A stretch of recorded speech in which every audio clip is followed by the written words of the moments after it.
Can you hear me now? I think looks like the mic's working now. Am I?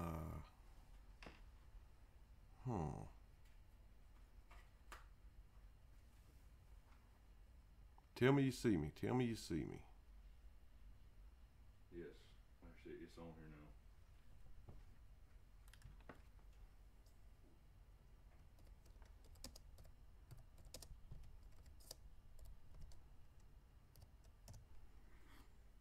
Can anybody see me or hear me?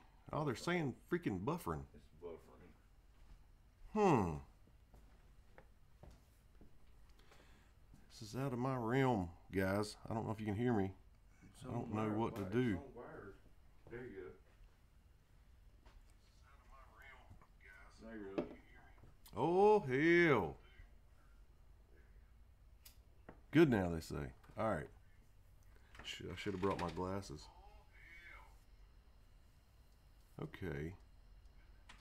So I'm good. Rock and roll. Can you hear me good? Can see and hear you. You're on now. Go good, James. Good deal. Sweet daddy, man. Good to be back with you guys. This is you guys are my therapy. So I'm kind of using you tonight, to be honest with you. Anytime, and I just sent this off in an email today.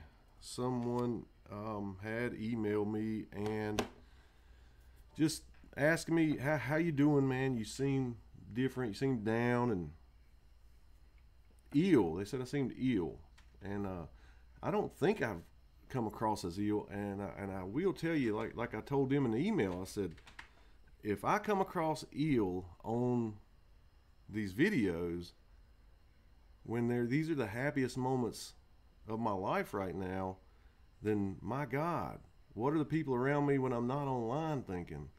I mean, in my day-to-day life, I must really seem ill, because this right here, guys, with all I'm going through, I never smile as much as I do when I'm on this camera and reading your comments and all this. Everything working good still. So I'm just I'm coming at you tonight because those of you that were with me last week, well, the week before last now, and if you weren't there live, if you've seen it, we had fun. You know, the jelly bean thing was kind of a bomb because I didn't get any that tasted really bad except for spoiled milk. But I'll say this, the rest of it was really fun. And I told you guys some personal stories. Seemed to get some laughs out of some guys. So some of you guys. So I actually had I thought of a couple more to tell you. I mean, literally just thought of them while I was in the shower. So these are some moments of my life I'll share with you in a little bit. But first, I just wanted I wanted to share some pictures with you guys of me through the years. I'm like, hell, if I'm bearing my soul and I want these people to get to know me, why not go all the way? So I'll start out with this picture here. This is me when I was just a little chap. I don't know, what would you say I am there? 1 or 2? I finally grew into my ears a little bit, but back then I was nicknamed Zamey instead of Jamie. Everybody in my family called me Zamey for some reason, or they did call me Nasty Nanny. My family were weird with nicknames, so I do it too. Let's see. This is just a little tiny one. I probably didn't get many pictures, school pictures, honestly. I was one of the kids. Their school pictures usually said proof on them. But this is me in kindergarten. I don't know. So up until then, I had really, really platinum blonde hair. So I was bald for a long time, then I got really platinum blonde hair, and my great grandpa used to call me Cotton Top because I had a blonde afro. Ooh, I have to show you that picture sometime. And then I've got this little picture here. So this is this little boy right here. This is the little boy who, I'll tell you, DSS were not on their game in the 70s. I went to school with a black eye because I remember coming home from school, got off the bus, went in the house, and my mom's like, "What happened to your eye?" And I'm like, "You don't remember?" Went in to wake my mom up before school, and she decked me. And so, hell, I left her alone and went and got on a school bus and went to school. And nobody said a damn word at school. But, yeah, my stepdad, who's part of a lot of my humorous stories, he had been annoying her all morning. She said, "The next time you come in here effing with me, you know, I'm going to knock you out." Well, the next guy that went in there was me. So, yeah. That was crazy. And my mom wasn't abusive. She loved me to death. That's why I think it's a funny story. Like, if I carried bruises and black eyes all the time, you wouldn't have even heard that story. No, that was like a 1 in a million. Till I came home drunk when I was just like 17, and then she did deck me again. But I deserve that one. Well, I'll save this one here. But speaking of my mom, this is my mom. And for those of you that don't know, my mom, she got pregnant with me at 14, and had me at 15. My dad was 15 when she got pregnant and was 16 when I was born. They literally skipped school and lost their virginity to each other and created me. And so my mom never made it out of 8th grade, and my dad never made it out of 9th grade. But they were both pretty smart, pretty damn smart people. But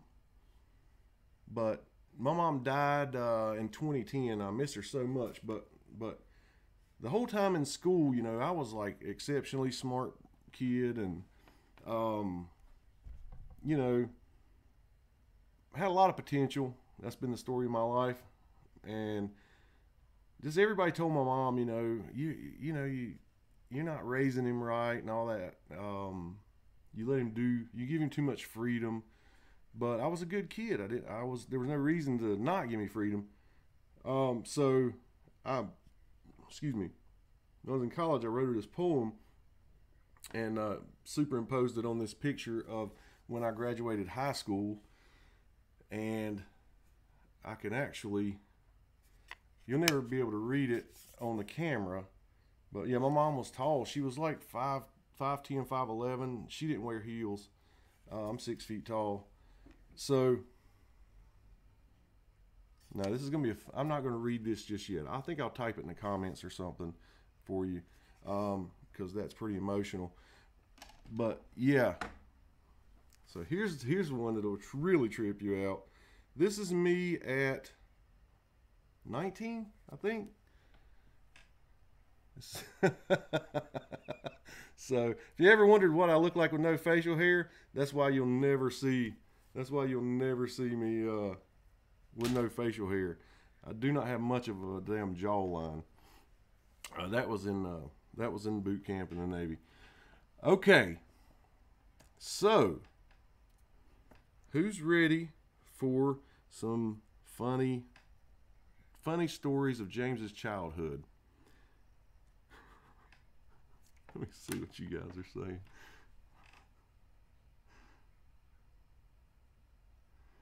Okay, you like it? Cool. Yeah, Carol, thank you for noticing. I got this. This was Amanda Stewart sent me this tie-dyed dragon, and Mimi Gottfan sent me this tie-dyed teddy bear. Man, I thought that was pretty cool. Well, Mimi, actually, you were there, Carol. She gave me this at Con of Thrones, and I love that thing. But let's see.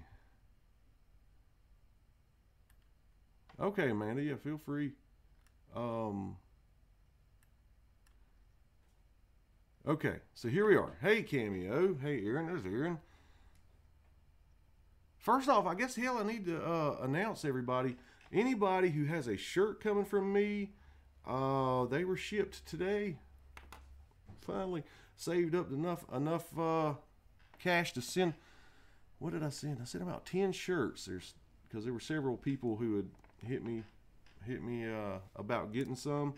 And just to let you know, my daughter has lowered her price based on the shipping costs not being as high as we originally thought. So $20 anywhere in the United States, $20 with no shipping is her price.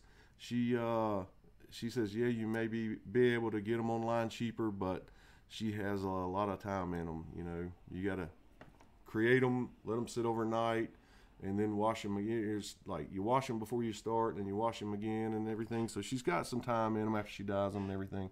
So $20, no shipping. So if you just want to email me, if anybody's ever interested, and if you notice, all mine are V-necks. I love V-necks. She is making some that are just regular crew neck too. So I just wanted to let you know that. So any of you guys expecting any from me, they're on the way, and I hope you like them. And I wrote a little note and put it in each one. So just let me know when you get them. All right, so here we go. Oh, Peach, I'm slack, ain't I? You order the shirts for now because my daughter's trying to work on something, building up her own little website or whatever. Just go to my email address, dustonthethrone@gmail.com. Let's see what everybody wants. Yeah, Living My Rhapsody. You're right. They're original and they're coming from me. And you know, my daughter, man, she's getting her first tattoo as we speak. It's probably finished now. So what do you do when they turn 18? You just try to encourage them. You look at what they're thinking about, and you try to encourage them to get, you know, something to be proud of for the rest of your life, because they're permanent. And hers is pretty cool.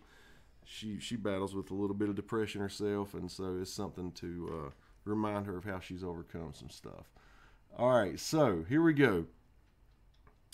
First story I'll tell you is, all right, I told you my parents were so young when they got together and had me. So, I mean, you can just imagine that was doomed from the start. You got a 15-year-old and a 16-year-old trying to start a family.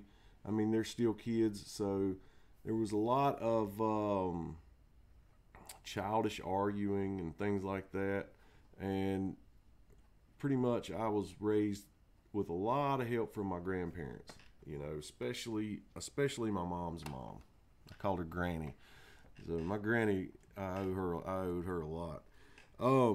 But in the meantime, there were always these little offshoots where my mom tried to have her own place and everything, and just she was not too responsible.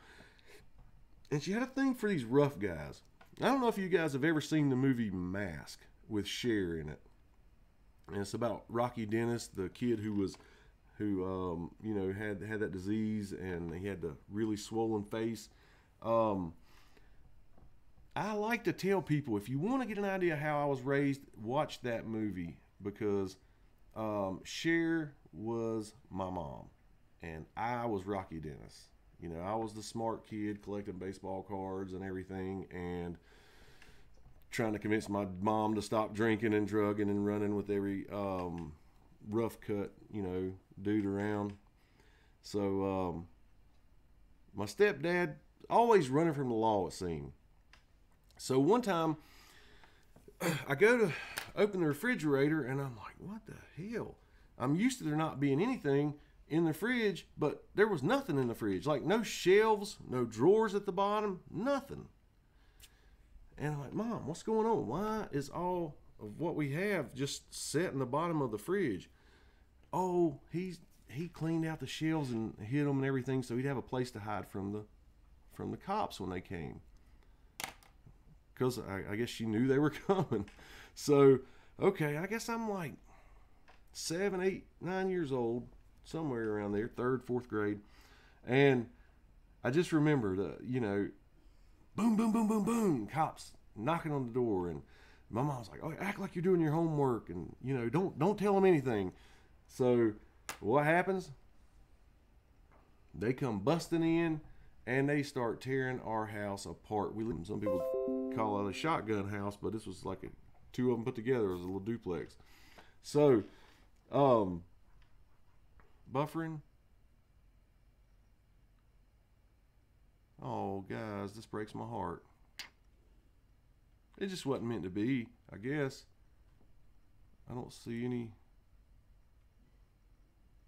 shit.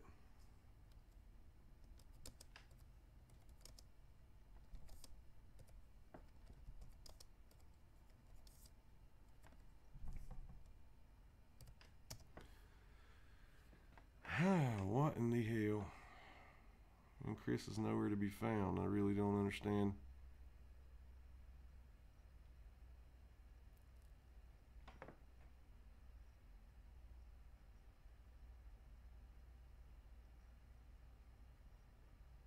I'm back. Wow, you were talking about panicking, guys. Chris isn't around, and I didn't know what to do, man. Could you hear me? Could you hear me when I was gone, at least?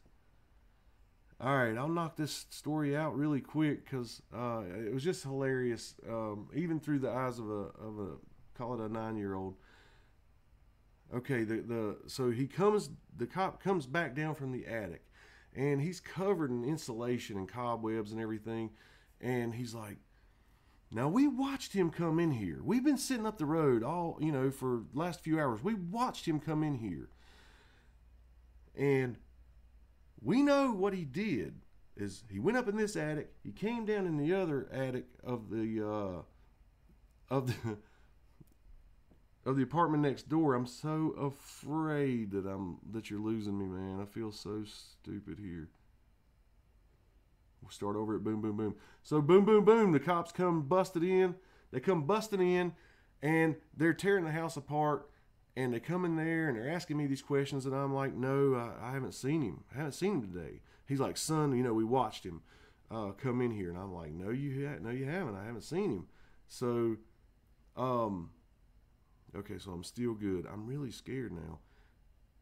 Okay, good. So he goes up in the attic and comes down covered in cobwebs and insulation, and he's leaning against the refrigerator, and I'm right there doing my work, and he's like, telling my mom, I know he came in here. He went up this attic. He came out the attic of the duplex next door, and we'll get him. We're gonna get him. The whole time, my stepdad was in the damn refrigerator that he's leaning on, and I'm sitting there thinking, who does this? Haven't I been told, don't get in places like that, you'll suffocate. That's why you take doors off refrigerators when you sit them out at the side of the road. I'm already thinking these things at that age. And I know they were in our house for a couple hours. And he was like 6'3", but he squeezed in the refrigerator, man. And they didn't get him that time. And so another time, they come busting in, and they swore they'd seen him come in the house again and tear the house apart. This time they actually looked in the refrigerator, nowhere to be found. Where was he? He was inside the couch.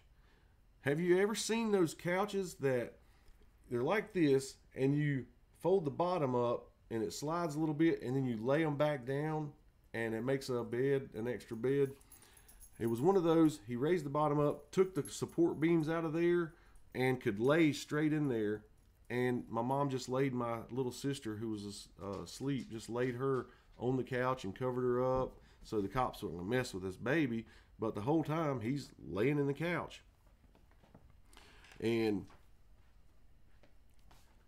another time, just real quick, no use to go into the other crazy stories, but he took all the dresser drawer out of a chest of drawers. He took all the drawers out and glued them to the front and to where the back was hollow, and he could get in there, and my mom could push him against the wall, and it would look just like a chest of drawers.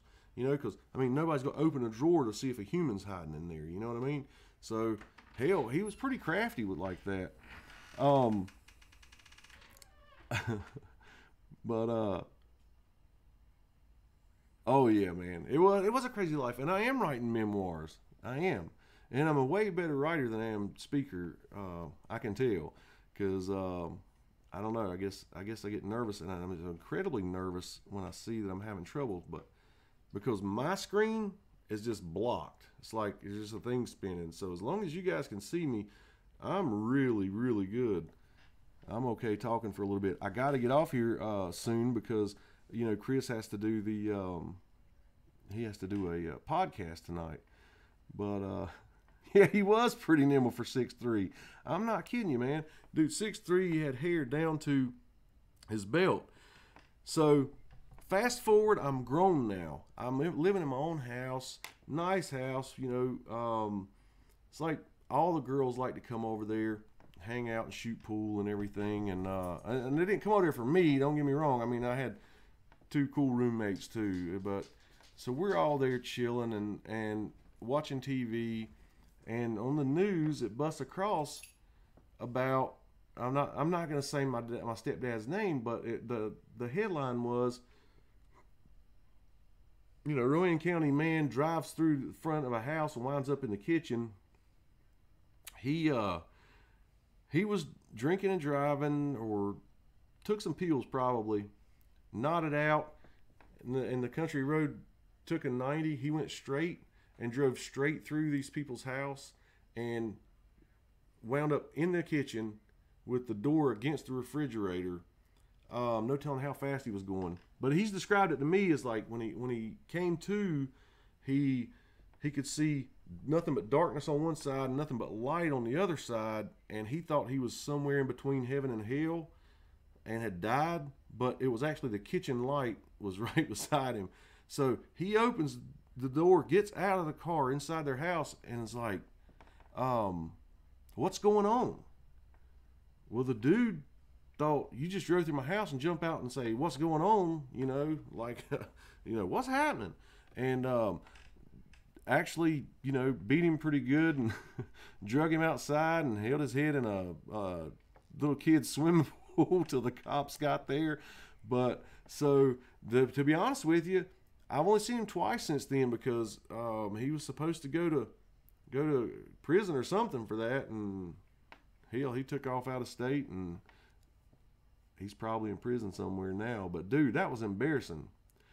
But nowhere near as embarrassing as this. Since I told you about that house with the pool table, I remember this now. We had like 4 girls over there, and they weren't anybody's steady. It was just a courting situation going on, trying to get to know each other, shooting some pool. Everybody's got their best dressed on, their cologne and everything.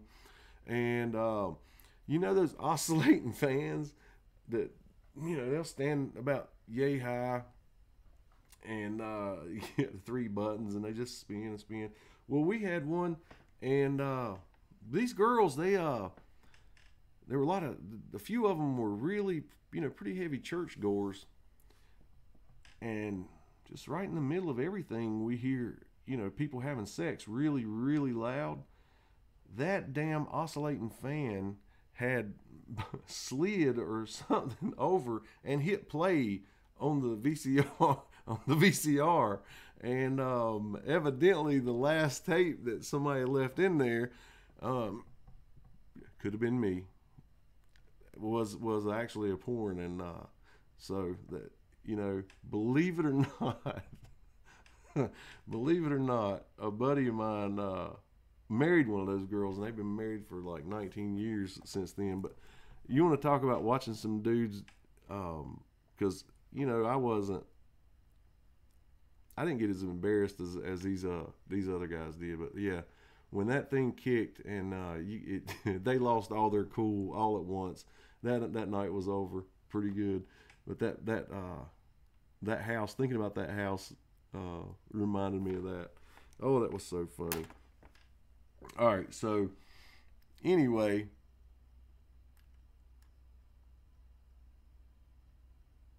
I want to read what you guys are saying and see what you guys are. Chris on the chat? Good, Chris. Riddick, yeah, you definitely heard Riddick. Riddick, you want to come get on the camera, buddy? All right, so let's see here. My eyes are full of sparkle right now. Yeah, that's the embarrassment. All right, there's Joaquin from the chat the other night. Very cool to see you guys in here on my channel. I don't even know how many people are watching. This thing doesn't show me anything because it's locked up. I hope you guys haven't bailed on me. All right. So I'll give you one more funny story, and then I'll get out of here. All right. So I am 5 years old, first grade. Okay, and these stories go hand in hand, and I'll do them really quick. First grade. At your elementary schools, I don't know how it was, but down here, there was a lady who went around to all the local schools one day a month or whatever, and it was art. So that day she would come in, everybody would get so excited. Well, on this day she came in and she gave us all a big piece of paper, and she wanted us to draw whatever we wanted to. And I remember her coming around and going, "What are you drawing, son? Why are you drawing somebody throwing up?" I said, "Oh, this is The Exorcist. Have you ever heard of that?" And she was like, yeah, I've heard of The Exorcist. Why have you? I said, "Well, my uncle, we just watched it the other night. But here's the bad thing. My uncle was a bad drunk, and so he threw up a lot. And I remember seeing his puke one time, and it had, like peas and carrots in it. Well, all I remembered was The Exorcist, she shot the vomit out. I didn't remember it was just the pea soup or whatever. I actually had this flying vomit out of her mouth, and I drew scars on her face and everything. And I put little orange carrots, and she asked me what those were. And I said, "Those are carrots, because if I know what throw up looks like close up. I saw it in my uncle's throw up the other day." So she flipped my page over and said, "Honey, would you mind drawing something a little more happy?" And so when I took my picture home and showed my mom, and she flipped it over and saw the back, she about flipped out. But she got a kick out of it. She had a good sense of humor. All right, fast forward to the second grade. It's Mother's Day. They give us a piece of paper, and I'm going to show you guys this picture one day. And they say, "Okay, draw your mom. You're gonna take this picture home to your mom."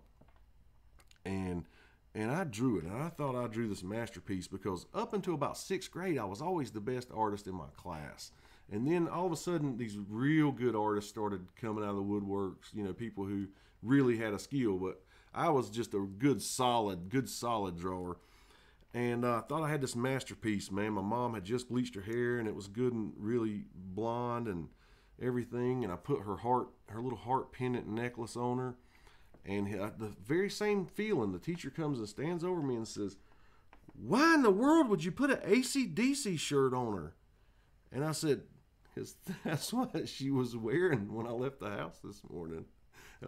I just drew a perfectly black t-shirt with the AC/DC logo on there. Pretty damn good for a 6-7-year-old, I must say. I can't wait to find that. It's in storage somewhere right now, because I'm going through this transition of from my wife's house, and now I'm here with Chris, and things are stored and stuff. But when I find it, I'll show it to you, and you'll love it.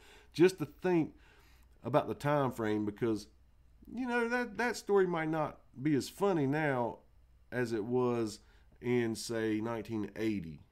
80, that's about 79, 80, somewhere in there.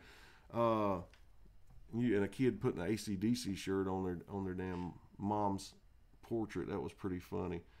But you got to remember, when I went to school and got signed up, the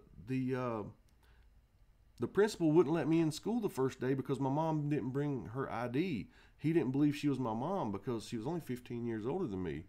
So, we grew up together, and so yeah, she had to go back and get her ID and bring me back in there and sign me up. But so let's see. Yes, she did have good taste, man. I grew up on that. Ozzy Osbourne, there's like, I remember these albums. Van Halen, yeah, I remember we had the Blizzard of Oz album, a lot of AC/DC. Um, what else do we have? Meatloaf, of course. You know, that seemed to be the 8-track that was in everybody's car at one time. That Bat Out of Hell album. But I'll tell you what, man. I don't know how many of you there are. I have no earthly idea. But ever how many, you know, there are. I really hope I haven't let you down tonight. But this is just seeing you guys. I see all these names right here, and each and every one of y'all, I mean, just reading down this list, are so special to me. And I look forward to seeing you guys all the time, man.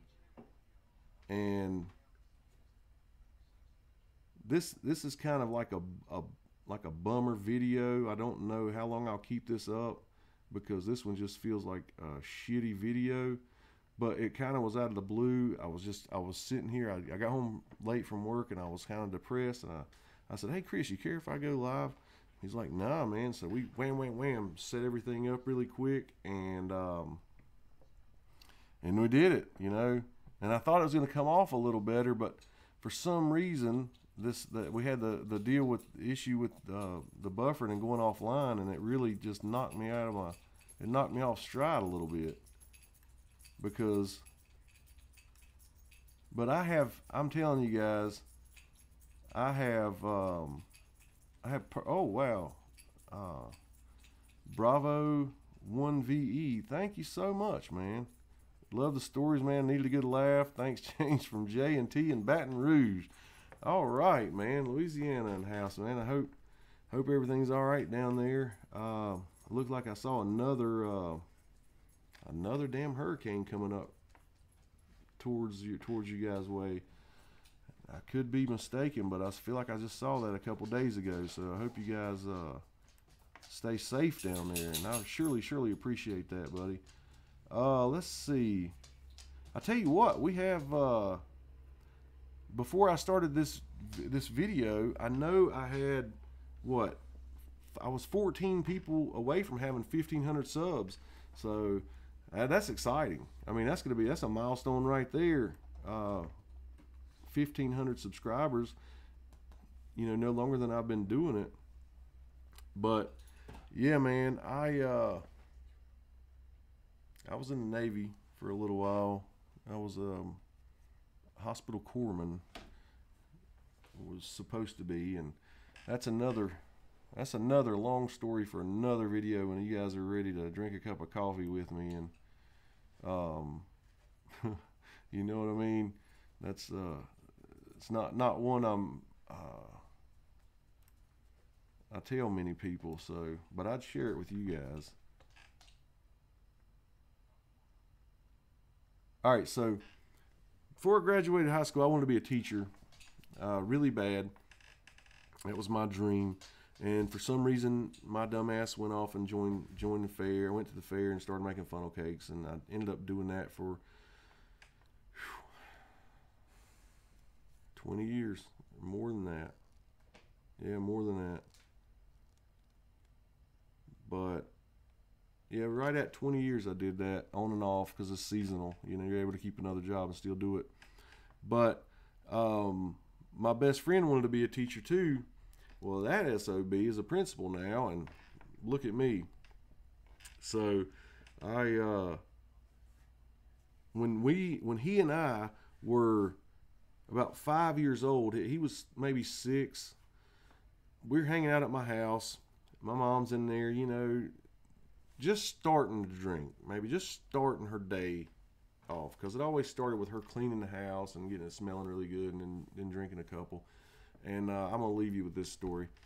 Well,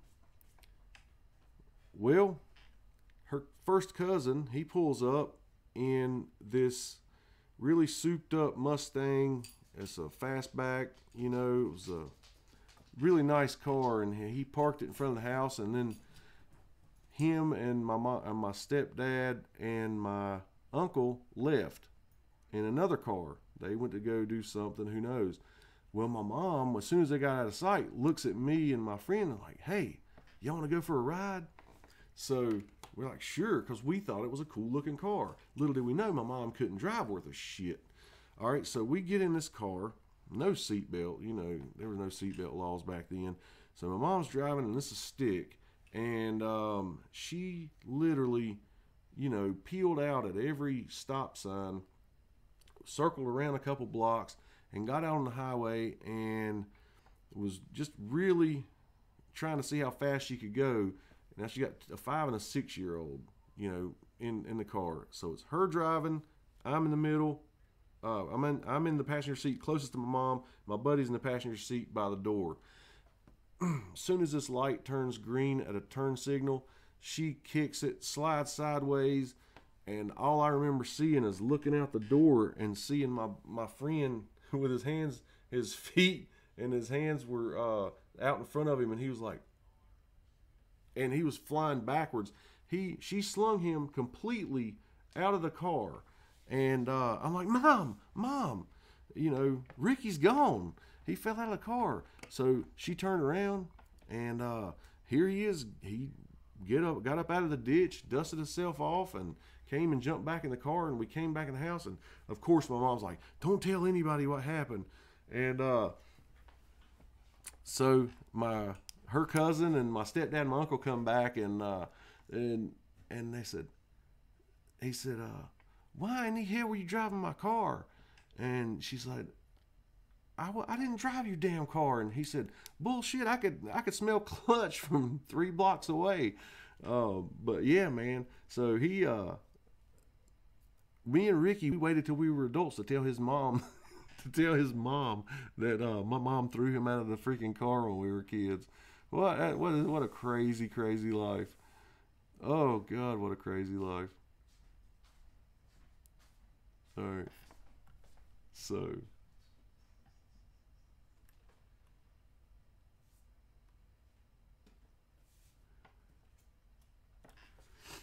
let's see. All right, Robert Tapia, man, thanks for hanging out, buddy. Thanks so much, man. All right, guys, I got to get out of here, man. I really do. Thank you so much for hanging out with me. Don't be too surprised if I take this video down, but who knows? Maybe I'll watch it and I think it turned out better than I feel like it is right now. It feels like it went over like a lead balloon. I know you've heard that before. All right, so anyway, guys, I love you. I really mean it. All these names, like I said earlier, I see right here, man. You guys are my friends. Seriously, you mean a lot to me, and look for me soon to get back into a Game of Thrones mood, so we can have another good Game of Thrones night with my lava lamp and everything, and I'll be delivering some pretty cool stuff that I found in the books. So look out for that. I think you'll really enjoy it. And until next time, guys, man, I love you. Valor Tadias.